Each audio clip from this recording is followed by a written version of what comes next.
Audio Jungle.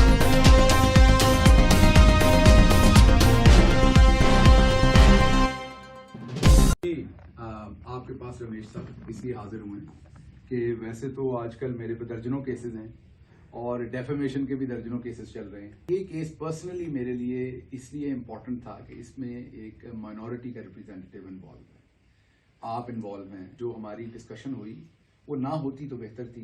मैं आपको ज़ाहिरी बातों से तकलीफ पहुंची होगी, मैंने जो बात की वो उस दिन वो उस तरीके से ना होती। मैं एक लफ्ज़ कहा गया जिसका मुझे बाद में खुद भी अफसोस हुआ कि मुझे नहीं कहना चाहिए था, तो मुझे उसका अफसोस है। मुझे याद है बड़ी अच्छी तरह जब एक मंदिर जलाया गया था तो आपने बहावलपुर के गिरदोनवा में तो आपने बड़ा एक्टिवली काम किया था।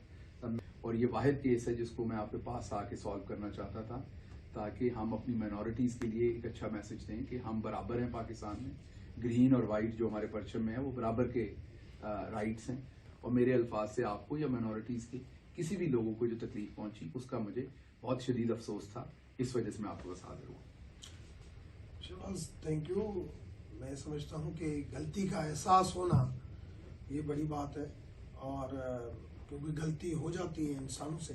और नेशनल टीवी पे आपने अल्फाज जो इस्तेमाल किए जिसकी वजह से मुझे डैमेज भी बहुत हुआ, जिसकी वजह से मुझे सोशल मीडिया के थ्रू सुनना भी बहुत पड़ा। मगर आज आपने जो मेरे पास आए और आपने कहा कि आप हिंदू कम्युनिटी के सरबराह हैं और मुझे ये अल्फाज नहीं कहने चाहिए थे और मुझे इस चीज़ का बहुत ज़्यादा रिग्रेट है, तो मैं समझता हूँ कि आपको एहसास उस चीज़ का हो गया है। तो हमारी सिंध की हमेशा रवायत रही है कि अगर कोई घर पे चल के आए तो उसको जो ना वो माफ़ किया जाता है। तो मैं मेरी काउंसिल मेरे साथ बैठी है, मैं इनको अभी कह देता हूँ कि मैंने जो आपके ऊपर डिफेमेशन का केस किया हुआ है इसको आज ही बली विथड्रा कर लें।